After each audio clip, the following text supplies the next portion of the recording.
Okay, I'm now showing you 6 pictures, or 6 illustrations, 6 pictures and illustrations and items, 6 items that we're going to discuss.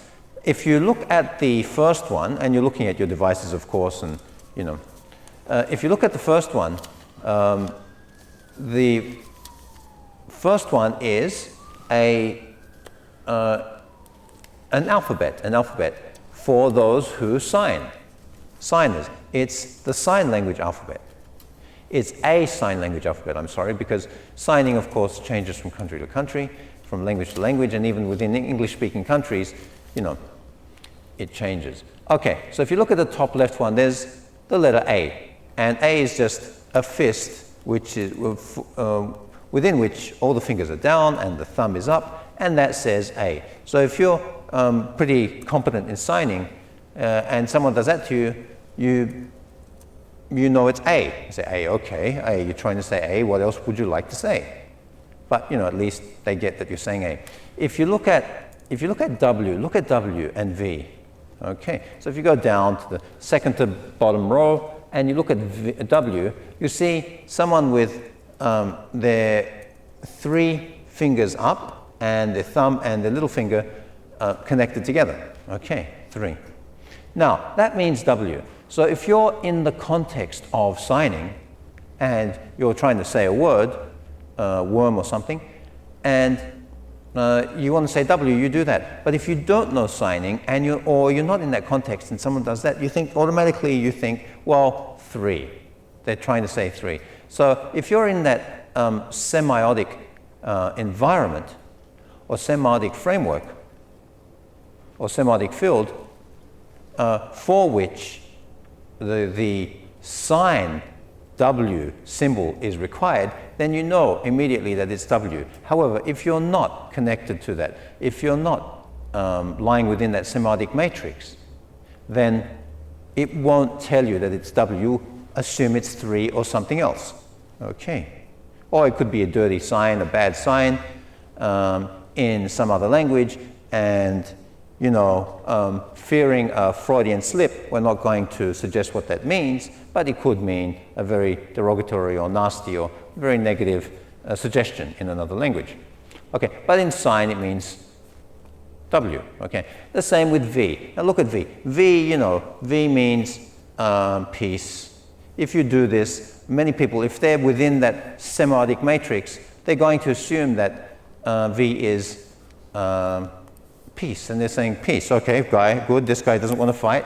I challenged him to a duel, but he said peace. That means he's a coward, but at least he doesn't want to fight, or something, maybe. But if you're signing and you're discussing with the people around you as a signer, then, and you're in that semiotic environment, that matrix, then they're going to immediately know that you're trying to say V.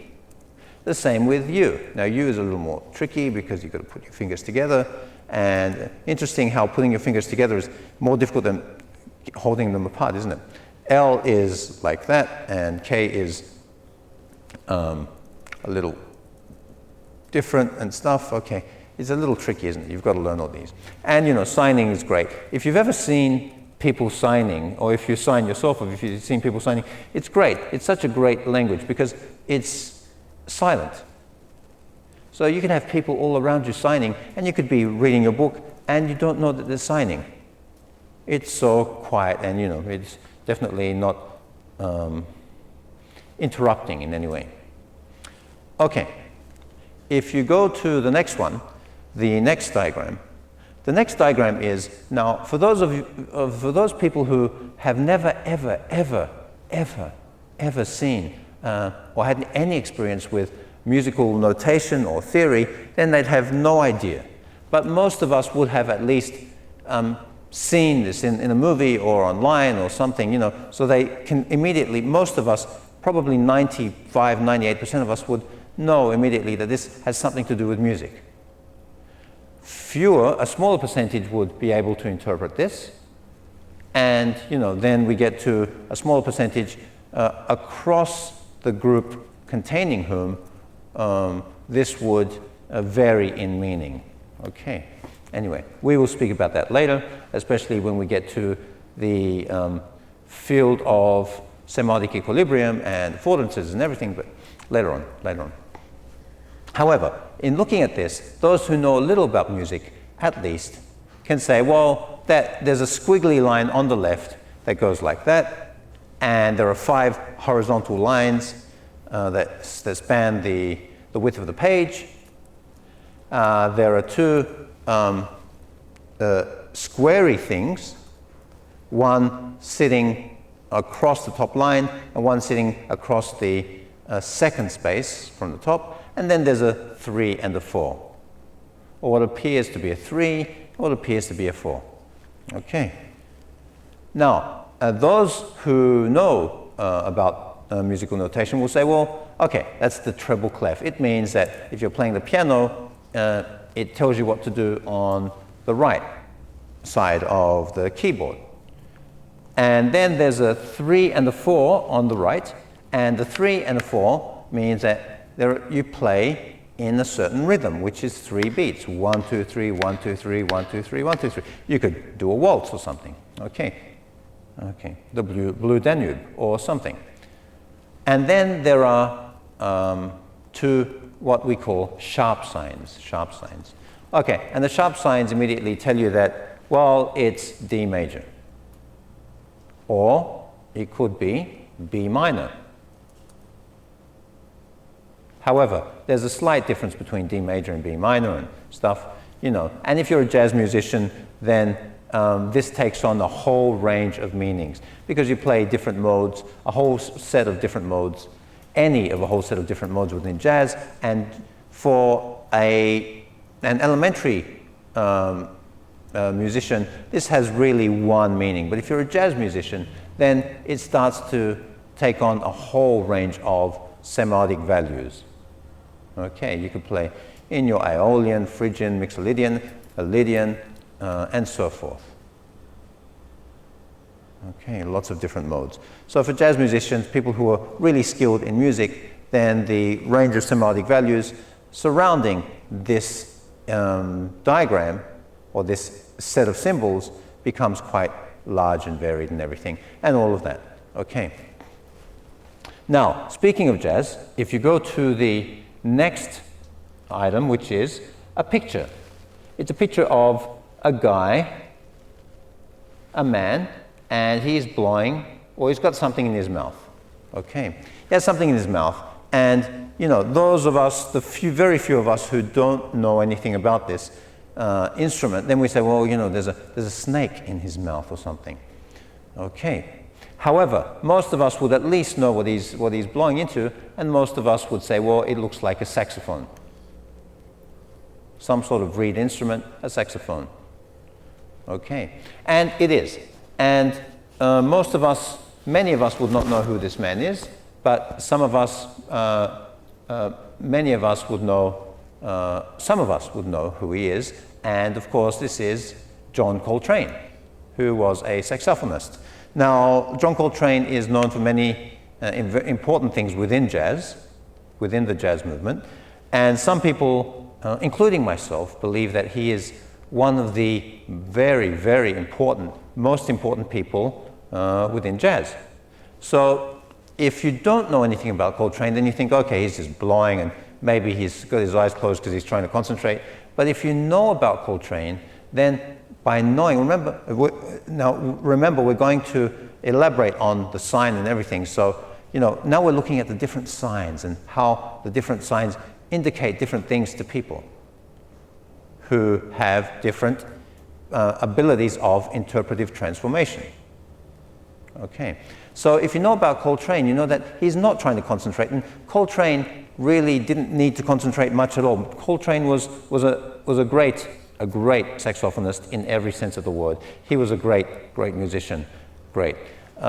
It appears as though he has his eyes closed and there's a lot of tension in his facial muscles because he's trying to solicit as much emotion and energy and force as he can to facilitate the beauty of his playing. Now, you can see that what he has in his mouth, the part that he has in his mouth, this is interesting. The part that he has in his mouth is the reed of the saxophone. Now, the reed of the saxophone is the part that goes into your mouth, and you replace it every, I don't know, every few weeks. Some people replace it every few weeks. Some people every year or so, maybe. Coltrane apparently would replace it every time he sat down to play or he stood up to play, because he would bite it. Now, originally I had heard and I had read that he would bite it because of the immense tension that he applied or he played with.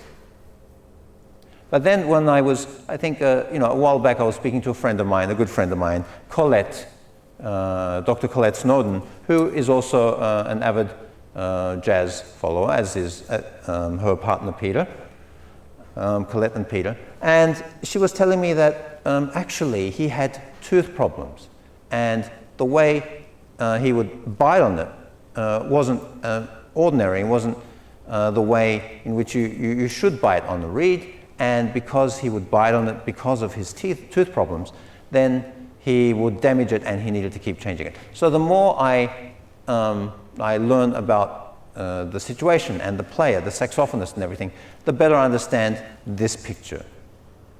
Okay, and what happened? So Coltrane was very passionate, very religious, and so forth, and he was a saxophonist who died in the mid to mid-late 20th century, and he was very innovative, and it is said that Coltrane's work was the bridge between traditional and modern jazz, and I believe it was.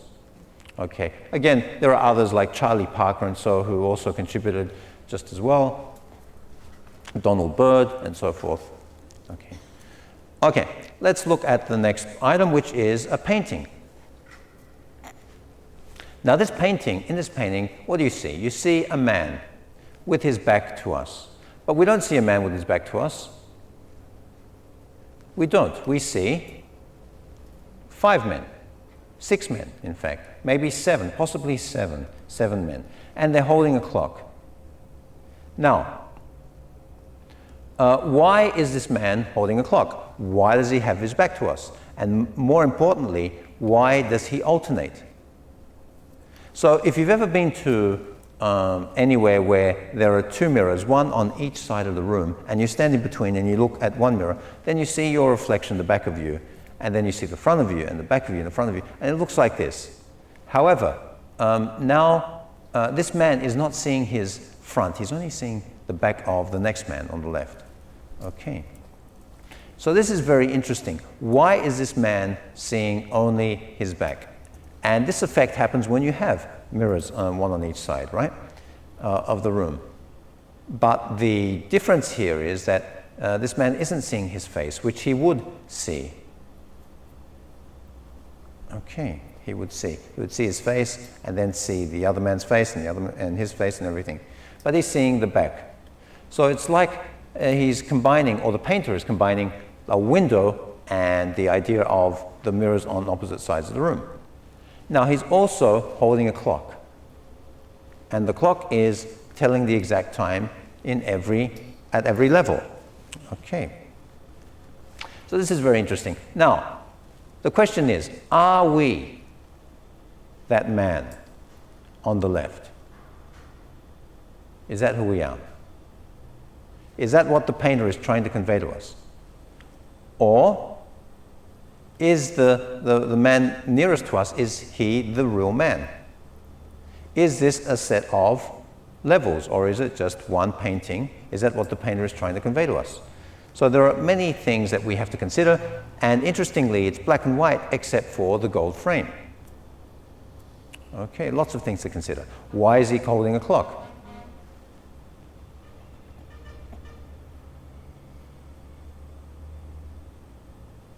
Okay, let's go to the next one. Now the next one is the word get, G-E-T.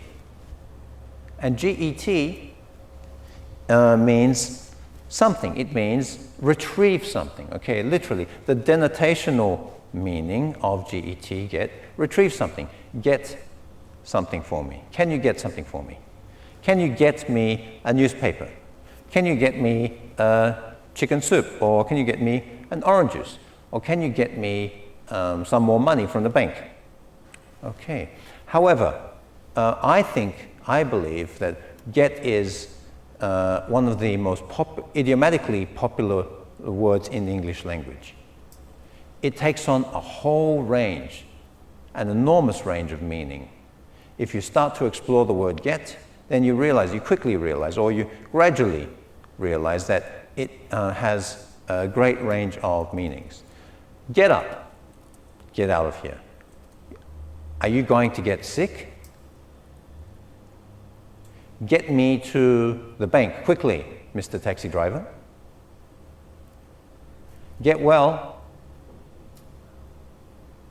Oh, I need to get some more time to finish my assignment. Get out of here. Okay, there are many, many uses for the word get.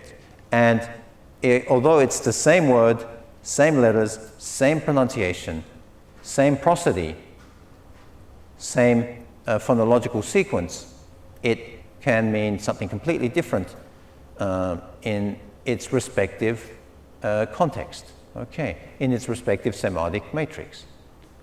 Okay, so it gets confusing. If you're developing your competence in the English language, then you know it gets tough. There you go. It gets tough. It gets tough. Okay. Okay.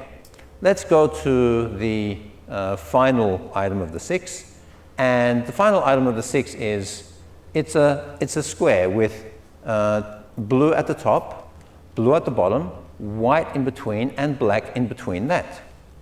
Okay. So light blue, sky blue, and black and white. Now, the thing is that, what does this mean? It doesn't mean anything. It doesn't mean anything until one day somebody tells you that this is a flag. It's a flag. You think, okay, it's a flag. That's interesting. That's quite a pretty flag. And you think, okay, it's a flag and there's black in the middle. And, okay, so then you ask, what flag is this? Which country does it belong to? And someone tells you it's Botswana. You think, okay, Botswana, okay, well, you know, you think, well, maybe Botswanians had nothing to do a few hundred years ago, or whenever the flag was formed, and they just quickly slapped together two colors, and there you go. Okay, but then you start to learn about Botswana, and you think, okay, well, then the blue may mean sky. Maybe that's why they have blue. And white may mean sand. Maybe it's a sandy country. It's a country that has a lot of blue sky. And there's a black band there. So the more you learn about Botswana, the more you interpret the flag in, or then you, with learning about Botswana, you interpret the flag in new ways. Okay, so the flag takes on semiotic value with our knowing more about the Botswanian context. Okay. There is a pattern called the Enneagram. And the Enneagram is a shape. It's a circular shape, has 9 points. And the Enneagram is very much semiotic. It is about the semiotic value that the shape takes on by us, or the person perceiving the shape, learning about cosmology and everything. Okay, so the Botswanian flag. Quickly, what is semiology? Well, semiology is the study of existing conventional communicative systems. All of these systems we call languages. And what are these languages? Well, these languages can be gestures, street signs, anything. However, you know, there the definition of language and system becomes a little blurry because language can be gesture, street sign, but that can also be a system. Okay, a street sign is definitely a language, but we're speaking about communicative languages between humans, you know, where humans interact. And as one group of people, Eleanor Ox has stated that a discourse is basically Eleanor Oxen, Bambi Schifrin have indicated or expressed that a discourse is when two people or two parties interact and communicate. Then you get a discourse. Okay, so that is the end of this talk, and we will continue next time with part C, in which we will discuss the we'll begin to discuss the work of very important people in semiotics, semiology, and signification. Thank you.